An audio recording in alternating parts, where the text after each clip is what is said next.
Welcome to the Hard Faith Podcast. I'm your host, Spencer Folmar, the founder of Hard Faith. I've been working in the film and television industry for over 16 years. On Hard Faith, we're about asking difficult questions about life and faith in an R-rated world. All right, welcome to another edition of the Hard Faith Podcast. I'm your host, Spencer Folmar, and today we have all the way from Central Pennsylvania, Twin Bolt Media, Kaleb and Kyler Cook. Welcome, gentlemen. All the way from Central PA. It was right there. Yeah, He said all the way from Central Pennsylvania. You gotta take those wins when you can get them, man. absolutely. When I lived in the area, and we had this in common from the Central Pennsylvania area, I did the morning announcements at my high school, and I'd always start it with, "It's a beautiful day in Central PA." See, I mean, that's how do you go? And we of course live in Happy Valley, so Yeah, we got a lot of. Where did you grow up at? I grew up near Phillipsburg, in Clearfield County, so not Center County, but I went to West Branch Area High School, very small school, graduating class of like 85 kids, and the grass flat was the small town that I grew up in, and it has a population of like 50 people. So very You got that. You got the southern roots then. absolutely.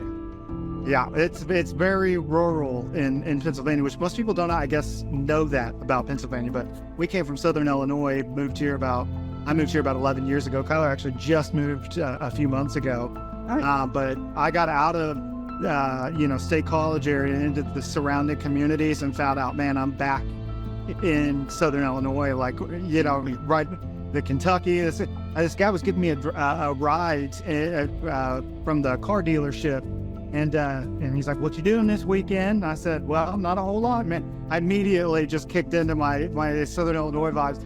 "Not a lot, man. What are you up to?" He goes, "I might go grocery shopping off my back porch. Just take me one." As it's where he's talking about deer hunting, just off his back porch. He called it grocery shopping. So I like that. That's our neck of the woods for sure. I've heard it called Pennsatucky, and I think that's accurate. Yep. Absolutely, man. Absolutely. Now, what brought you guys to the Central Pennsylvania State College area? Yeah, so I moved here 11 years ago. My wife actually came out on a church plant, and so we were a part of a church there in Southern Illinois. It had 1,200 people in it, and just routinely they'll send out a group of about 30 people.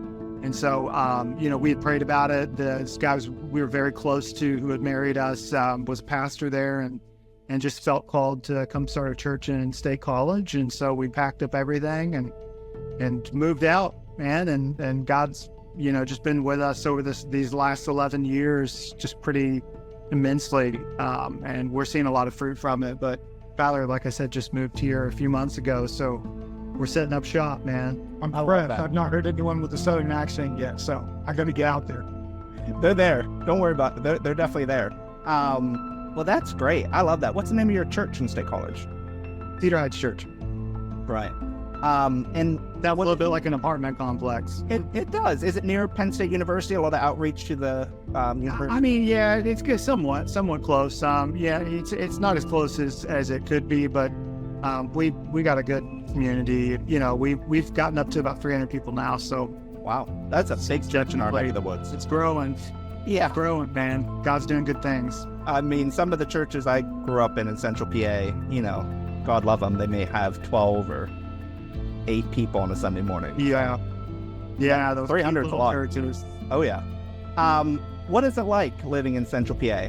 Tell me what you love, what's the challenges, and as maybe the only 3 filmmakers who have ever made movies in Central PA, what's the film scene like for you?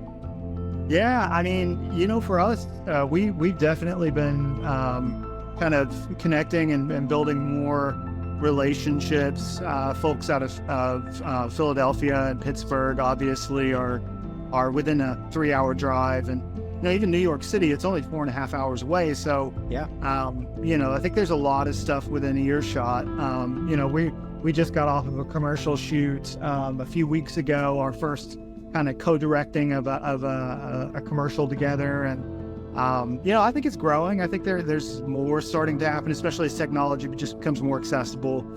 these young filmmakers. I mean, I did wedding films. I still do wedding films, but did them for about 7 years, and really feels like that's kind of one of the only things you can do in filmmaking and really be successful, like professionally in the area. And so we are starting to see a few more people starting to go after that sort of focus of doing narrative filmmaking and documentaries. And we've heard some stuff in the works and been talking to some folks that are very interested in kind of pushing into that, larger format, 90 minutes documentary or narratives. So I love that. It's a beautiful place to film. I mean, as often as possible, I try to set my films in Pennsylvania. It's also an area too that hasn't been seen on the big screen that often. I mean, it's a very unique place in America, and I just think it's, yep. Yeah, I mean, I think that was a great example of, gosh, Tom Hardy. Yeah. It just killer movie, and it felt like the city just kind of was a character, Totally. And really just came to life. There's a lot of Pennsylvania Dutch, almost like German, sort of little town communities, and of course they've got their little rural community, farm communities, cult communities, those kinds of things here and there. And so if you're trying to do anything like Signs, or if you're looking to do a film that is at all sci-fi, I mean, you just have these communities, and these people love the idea. I just actually was out on set, with you for a day recently, Bethlehem, Pennsylvania, right? That's right. The town, and it's St. Nick of Bethlehem. Is that what's the name? That's it. I'm deep in the post-production process right now. That's all I'm doing while waking hours is editing that film. So yeah, we shot that. And it's wild to see how they just kind of swarmed to support you. And I mean, you had hundreds of extras at one point, right? It was incredible. And that's something is really hard to get unless you're paying everyone and you have a massive budget. Out here in Los Angeles, I live here in Hollywood, and people are pretty jaded about making films. It's very much a business. It's very unionized. And, it's so great filming outside of LA, especially back home, because you have so much community support. People will feed you. They'll let you film at their location for free. People will come out and volunteer and help. And so you can just do so much more. Filmmaking. Exactly. Yeah. Now, my dad just got off of a shoot, actually, in Southern Illinois. He acted it. He was a part of our short film, and he's like, I'm going to go act in a film. So he went back to Southern Illinois. And I guess they had planted some charges in the ground, didn't tell the people that were riding the horses. It was like the Civil War kind of like narrative. And, wow. Detonated these charges in the ground, and the horses flew up, and they were flying over. They were just normal horses, and weren't trained. Talk about man. I think one guy broke his neck. Oh no! I'm glad it wasn't your dad. Yep. Yeah, man, he had a good time. Filmmaking is a risky business, that's for sure. Now, you guys probably have done something that I don't know that any other Pennsylvania filmmaker has done. You have made an award-winning, because you guys won the top prize for the Hard Faith Film Festival this year for the short film category, which honestly is the most competitive of all the categories. We get more submissions for short films than any other category. And you guys won over David, A King's Calling, and you made Central Pennsylvania into Israel. Which I don't think has been done before, but it's very convincing. I was showing my wife, and I was like, look at this. This is Pennsylvania. It's amazing. I mean, I guess Chosen has been doing it, in Utah and Texas, but I think you guys are setting a record for doing it in Central Pennsylvania. Yeah, we saw Jesus turn water into wine, and we were like, let's try it. Let's see if we can make this into Israel here. Yeah, we were talking with a farmer. He owns 5,000 acres of land up here. He does beef and sheep. And I was just talking with him, and he was driving me around, and I was like, man, the right way with the right special effects, and pointed off towards the hills, and kind of avoiding certain landscape things that kind of give it away. It can definitely be done. You just have to be really intentional. And I think as you're going about, you were talking earlier just about low budget. I mean, you just have to be sort of, coming up with things and what's the word I'm looking for? Creative.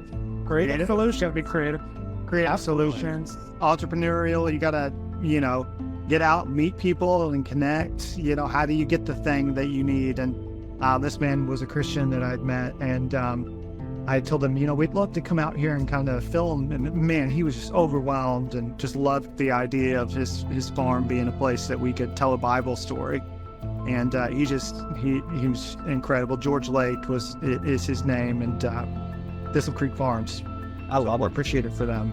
It's a beautiful setting, and again, probably never seen on film before, and it looks gorgeous. Tell me and share with the audience a little bit about David a King's Calling. Tell them about the short film, and then we'll talk a little bit about the production. Yeah, I think my brother and I, like most Christians that grew up in church, were really inspired by the story of David. Loved this concept of him being kind of the warrior poet.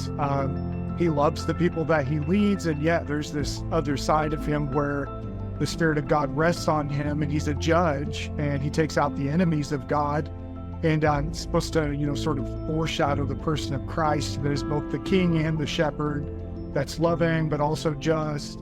And, growing up, I think my brother and I, even my wife and I met. I was 18 and she was 17, and she remembers us having a conversation where I said, I think I'm going to make a movie about David one day.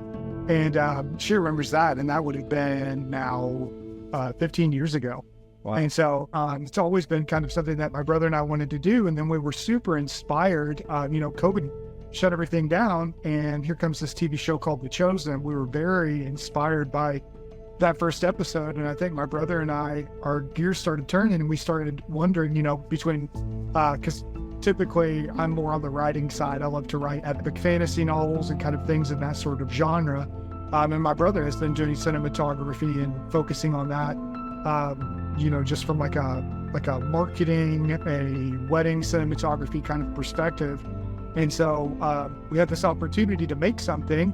That stimulus money came out, and my brother and I said, instead of spending this on like a thing, why don't we make our first short film? And so we jumped in, and the first thing that we wrote was actually a pilot episode about David and about his life and what it was like on the farm.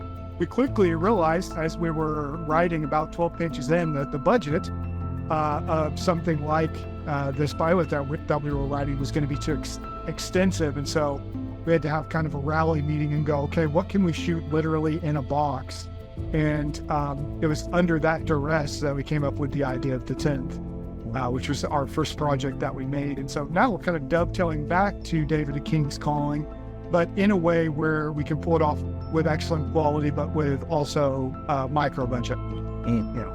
That's awesome. And so the David a King's Calling, what you're seeing in the short film, it's 15 minutes, but it was originally the first 5 minutes of a 50-minute episode. And so what you're seeing with Samuel out on the hillside, sort of having this encounter with God, that's where we start the episode. And then he goes up into the hillside to the farm there where Jesse is with the kids, and sort of the episode takes off from there. We wrote 4 episodes of an 8-episode series, and our hope was to kind of create some buy-in, build some connections, which we've gotten that. We've been extremely blessed with the people that have reached out and wanted to be a part of it. But when we kind of came up short with our crowdfund, we looked at ourselves and we said, okay, we can sort of just walk away from this. We didn't hit our mark, or we can do what we can with what we have. And that's what we decided to do. I love that. Well done. I always tell filmmakers, don't wait, just create, because it's, so often we wait for the bigger budget, to have more resources, to have, create that perfect Academy Award winning film. But all filmmakers start somewhere, and it's better to make a film than to make nothing at all. So well done on that. And to overcome hurdles, and all. Yeah, and you know what that is, Spencer? I felt this in myself. I think it's a fear that we're going to be found out. I think it's this fear of people are going to see that we're new to this if it's not the $1 million budget with the action sequences that are, hundreds of thousands of dollars. But in reality, and something that my brother and I really found, is you kind of cut your teeth on, can you tell a good story? We had to finish that thought, can you tell a good story with very little? And then as you get more, it's just like Jesus tells us in the Bible, if you can be faithful with little, you can be faithful with much. And so I think it says something about an artist. We had a really well-known producer reach out to us and said, hey, anybody with eyes to see what you guys just made should be shocked. You guys have one actor, you have a field, and you told a story that actually keeps people connected. That's unbelievable. Yep. And for my brother and I, that was the challenge. How can you take one actor and a tree and give something that in our age in 2024, with all the social media, all the changing shot sequences, levels, dynamics, so that was kind of the big challenge for us was, we want this to stand out and to show people, hey, we're here and we're talented filmmakers. And yet, how do you do that whenever your ingredients are bread and cheese? Yeah. It's like, well, you gotta make a slamming grilled cheese. Slamming grilled cheese. Absolutely. And you did. That is a tasty grilled cheese. And butter. Butter's another. Oh, wow, we didn't have butter. My bad. We'll go to a local town, we find some butter. You know what I'm saying? Somebody's got butter. Somebody out there has butter today. You're doing it in spirit. Your next project is going to be all buttered up. Yeah. Grilled cheese with no butter. That's just, that's wild. That's toasted cheese. That ain't right.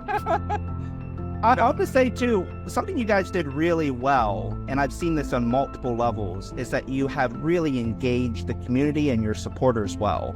I was told about you guys from Orlando, Rodriguez, and I worked with his son Elias, and he's like, you have to meet these, twin brothers from Pennsylvania that's made this incredible and working on this incredible short film. And this was, literally like a year ago, so it was a long time ago. Gene from Treasure Coast Talent told me about you guys. Now, Gene knows that I'm from Pennsylvania. Yes, Gene is amazing. Gene and I, she's the same. Yeah, she is just the best. We both went to the same college in Western Pennsylvania, Grove City College, little Christian college. Wow, very cool. Yeah, so we've been connected for like a decade just through the alumni network. But she mentioned you guys, Orlando mentioned you guys, and then I was filming a documentary in Central Pennsylvania last Christmas. And one of the guys I was interviewing in State College is like, you have to know Twin Bolt Media. Have you seen their work? And I was like, I've heard a lot about them and we've talked a little bit, but I have not gotten to see their work. And, that was before the festival submission. And then also the Facebook community that you have. It's so engaged, it's so encouraging and so supporting. Can you tell me a little bit about how you've garnered this following and this support? Yeah, Kaleb, I want to let you step in on this pretty early too, but I think it comes down to this. It's what was said about the ingredients. My brother and I, we aren't just deciding at 34 to become filmmakers. We have a history 2 decades back, I think, of really trying to live out Christianity well, meaning sacrificially, meaning loving people with what we have, with what we've got, taking care of people, being good friends in the churches that we were in. It's really about being present in small groups, starting on a local level. And whenever you love people well, people want to support you. And so, I think so often you have an idea, and, especially in social media culture where we have all these influencers that jump on and go, it's all about that grind. Get out there and do it. It's like, well, we're nothing without the community that supports us. We're nothing without the people that help us get to the point where you can really, and especially in film, it's almost impossible to do if you don't have the support and the belief of people around you. And so some of our largest investors to date, my brother and I are going into an investing round soon in October, and the numbers that are being talked about are shocking to me. I can't believe it, but to them, these are the Cook brothers that we've known for decades that are trustworthy, they're excellent, they're good stewards, which is very important, especially in faith-based film. And so if you can get that across, would you add anything to that, Kaleb? Yeah, part of it, I think, is just reaching out, connecting with the right people who've also done this. And, we watched and were a part of Brock Easley's whole crowdfund for The Shift.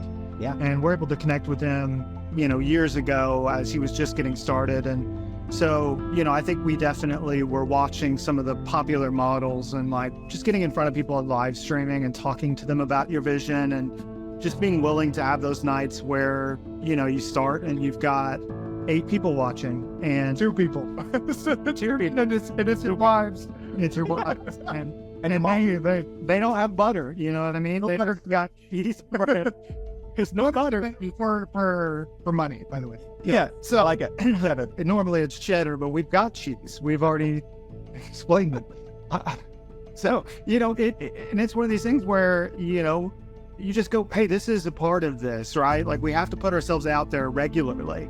And, the more that we did that, the more we connected with individuals that we saw were sort of in this sphere, and even a lot of the people that were working with The Chosen, just connecting with them. And as we brought Steve on, he was very helpful, just being able to talk through his experience and the people that he knows. And, one thing led to another. And we were already going through the casting process because we had essentially started to put together a deal for the pilot episode that we were looking at, shooting for just a few $100,000, which is minuscule in comparison to larger stuff. And the deal just ended up falling through. And so we'd actually started going through the process of, getting to know some of the actors and actresses. And we just came across Catherine Lidstone. And this was actually before she was on The Chosen. We had reached out and did an audition with her and just started talking to her, and it's just really clear she's just an excellent human, just very talented as an actress, but also, has a ton of knowledge with the SAG-AFTRA unions. And so we had asked her if it would be okay if we could try to pull her on, especially in a pre-production sort of role, helping us with the crowdfunding. And so she added a lot of this wonderful value to what we were trying to do. And so, you can't do it on your own, I think is a big piece of what Kyler said. And what I'm saying, you have to find people who have been through it and who have done it and who can give you advice. And, it's been really awesome to have different people who are very high level for us, just say, keep going. Like, just reaching out, like, I love what you guys are doing. Don't stop. If you ever need encouragement, give me a call. And, I'll encourage you, because that's what I needed when I was in your place. And so early on, it's really just about kind of paying your dues and building those connections. So, well, that's amazing. It's really inspiring because you guys have built a community, and even Jean that was at the festival, and was it Catherine, right? Yeah, was also at the festival. They were just so proud to present your work and what you guys have all worked on. A lot of enthusiasm, and even Steve too. Just talked so enthusiastically about the project. So. I mean, that's good to hear, because we put Steve through it, man. He showed up. He comes off The Chosen where they're riding around on a golf cart, and he walks up and there's just 5 of us out in the field. Just like, some ready to go. She's here. It's all there out that field. Tell me all about the production. What was it like? How long was it?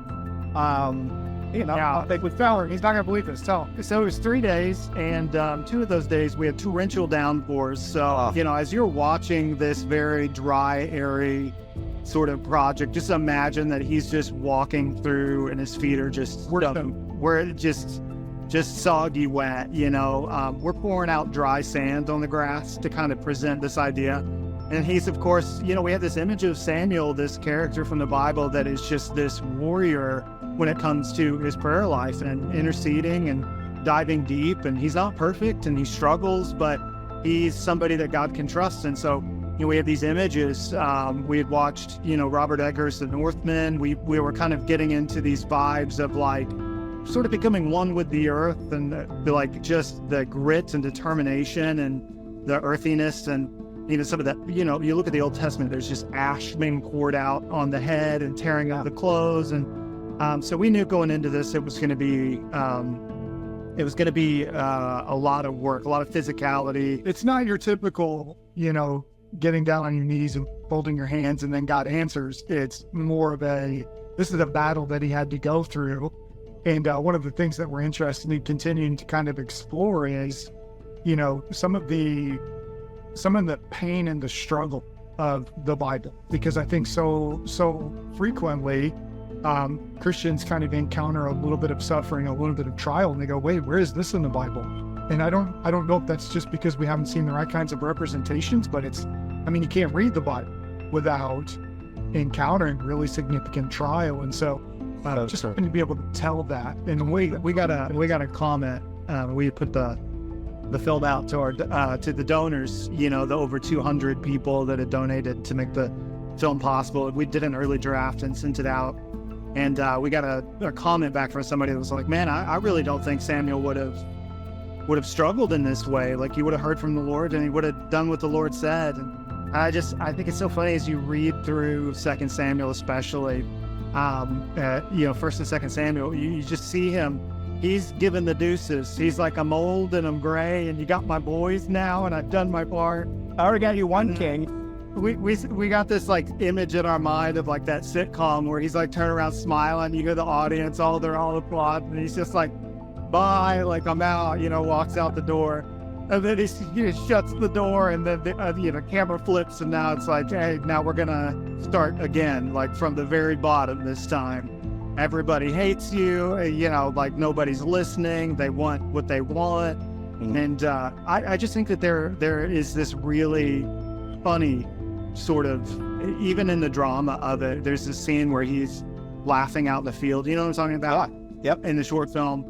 And there's this roller coaster of emotions that come with like, this is so wild. This is just, when you really go through it and you experience all of these emotions. Mm-hmm. No spoilers. Yeah, we wanted to go read your Bible. We wanted to show that, the different levels to it. Which I think makes it so relatable, because I think it's so easy to make, prophets and characters in the Bible superhuman, not affected by the world, not struggling. And yet they struggle just like we do today. They have the same doubts and fears and concerns. And it's how the Lord works. Even Christ himself was tempted in every way that we have been. And so, and I think that's so important to show and to make an Old Testament story like be relevant today to new audiences, which The Chosen has done such a great job at. And I think David the King's Calling has done that with another character that hasn't been on film that much. Like, I can't even think of that. Like, are there David films out there? Like, where did you have to pivot out here? There's some great, we went through for a few weeks just trying to find any film that showed it, and Samuel's Showdown. Samuel's at VeggieTales. Yeah. But it's just like this very odd, like in the story of David, it's always like this young child out in the field, and this old man just approaches him and pours out like 2 liters of oil on this child, out of this horn, and he's like, you've been chosen by God. And we cut, and then it's like old David. We've skipped everything about this story and this family and this incredible character.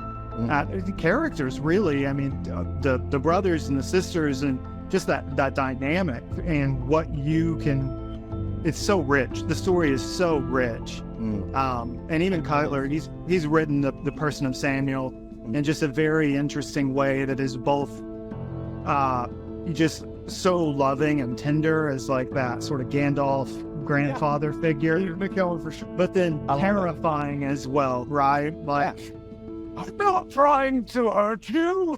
I'm trying to help you. You're not trying to rob you. Yeah, that's it. I'm not trying to rob you. Are we doing Ian McKellen impressions now? Is that this part of the podcast? It is. Yep.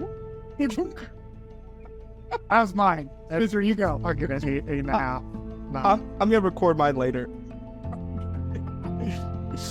Tell me about the post-production, because the visual effects are stunning. good. The coloring is so good. And on a low-budget film like this, where you're shooting in a field with one actor, and then you have all these elements, especially at the end, those spoilers, but the visual effects are so stunning. How did you do that? Can I step in and do this, because I don't want my brother to have to say this about himself. my brother works 9 to 5. He's got 2 children. He's got a wife that is post-cancer journey. He's faithful in his church. He's just a committed man in the community. And the only way that you pursue a dream like this, which it's a dream, it's a dream. The only way to pursue a dream like this is you have to take what you're doing very seriously. And that means a lot of late nights. And so where you might be able to watch this film and go, yeah, that kind of hangs in there with maybe something that you might watch in the theater. Yeah. That is literally all David. That is 8 jobs. If you were to shop this out to Hollywood, this would be 8 different positions. Yeah. That is my brother by himself looking up tutorials on YouTube, doing the ugly part of this business, because the truth is, if you got a dream, you put it in the calendar. And for my brother, a lot of that work is between 9 and 2 a.m. And to the point where, you know, sometimes my job has to be to encourage him, because he calls me crying his eyes out, saying, I can't do it anymore. Please carry me the rest of the way. And then I got cheese, I got bread, I got no butter. I just need butter. The butter, bro.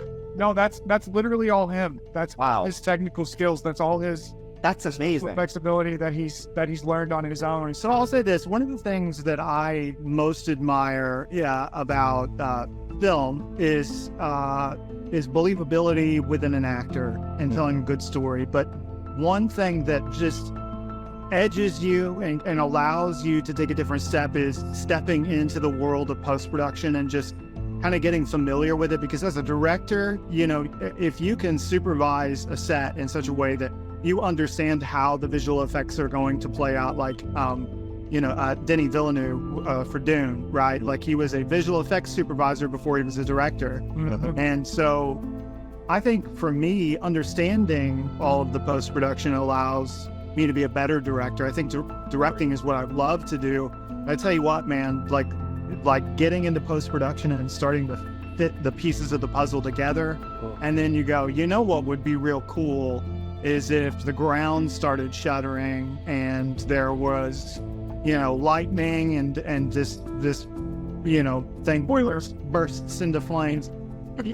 And then you just I think in pre-production, we were talking a lot about what this was going to look like. Of course, we've just got a giant light set up in the fields, and we're lugging these generators up at literally 4 a.m. up the side of this hill that is like 100 feet high. Like, oh my! I mean, we're just absolutely exhausted. And in front of us there, and it was rough. And it's all about trying to fit all these practice pieces. So I'm directing, but I also got a jetpack leaf blower on, and it's really amazing because God really gave us a gift in these bugs.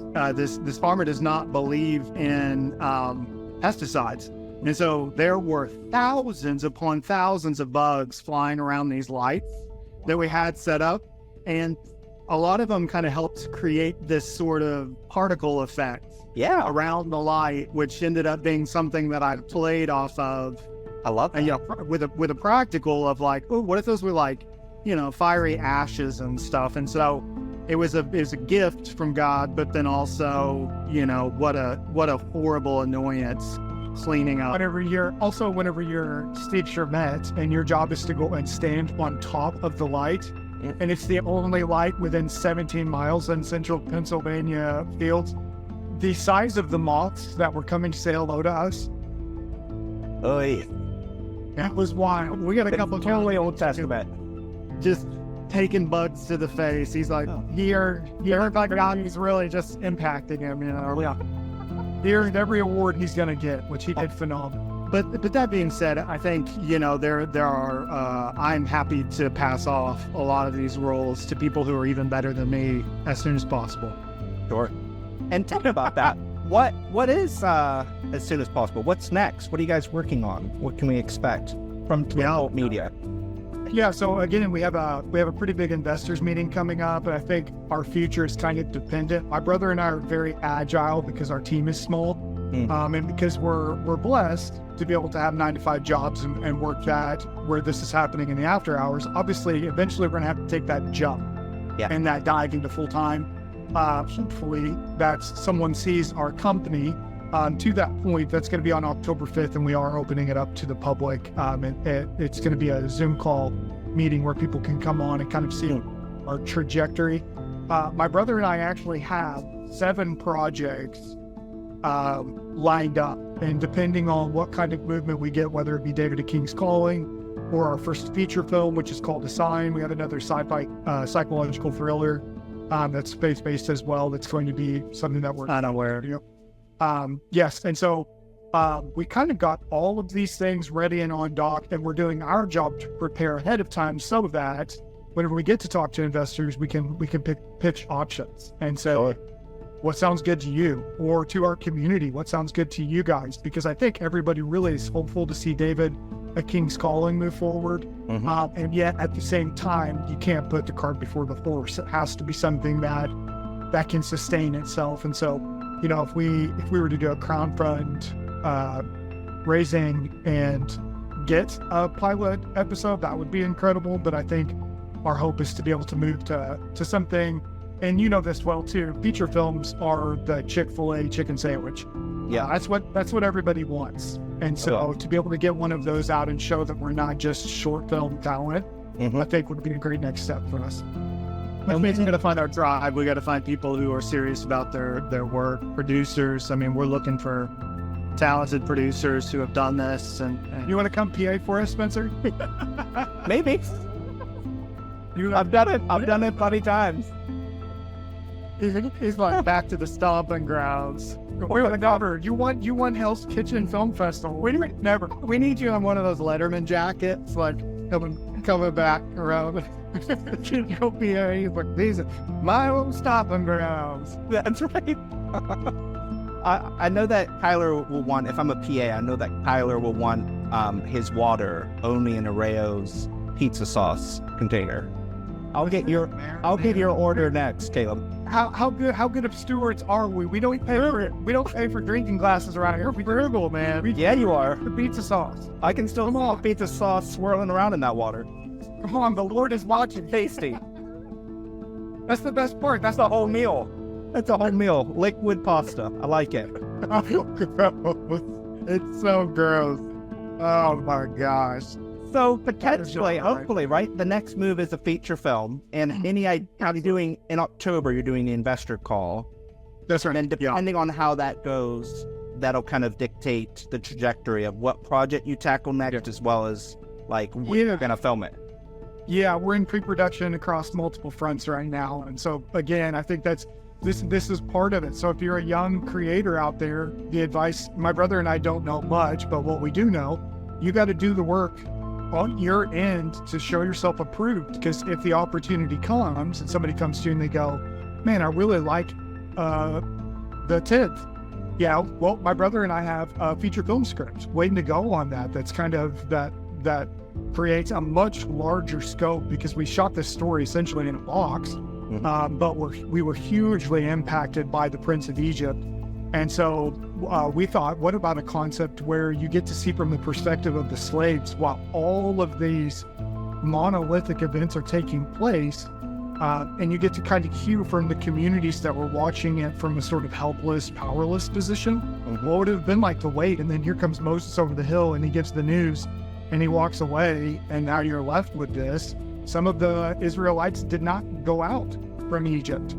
Some of them turned on Egypt. There were sojourners from the Egyptians that joined them, and so it's not as easy maybe as some of the stories that we've been told. And we like the nuance there of being able to get down on the human level. But it's to get back to my original point, it's about doing the work on the back end. So no matter what opportunity arises, you're like, oh, we got it, and it's ready to go. And here's our examples of it, because those are the people, lo and behold, that find opportunity.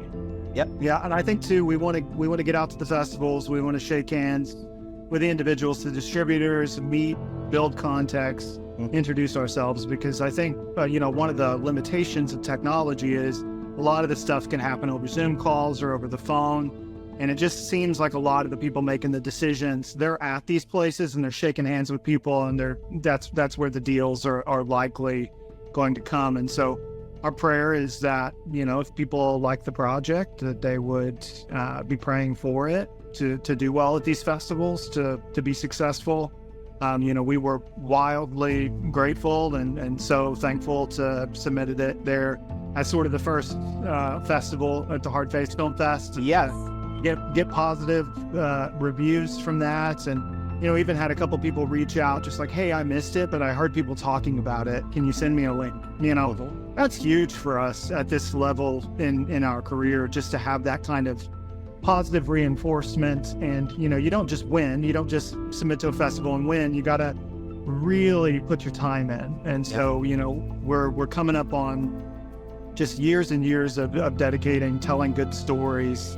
And now I think we're ready to take that jump to the feature film sort of category. And we're doing a lot of studying. We're watching a lot of films right now. We're on PureFlix, watching what they have, what they're doing. Why does this work? Why is this successful? We're watching A24 films. We're picking out directors that we really love, that we can say, hey, we want to match or emulate. Steal their stuff. Steal. Absolutely.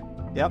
There's nothing new under the sun, so I'm away. Shot. I like, Tarantino does. Yeah, absolutely. I'm on Shop Deck a lot. I'm not sure if you're familiar with that subscription service, but what is it? It's essentially this repository of all films, and you can type in like man sitting in lawn chair, sunrise, and it'll give you all of these images across all the films ever, really, and it'll populate hundreds of thousands of images. And I'm just looking at, okay, what looks interesting, what helps us tell the story. We're listening to music.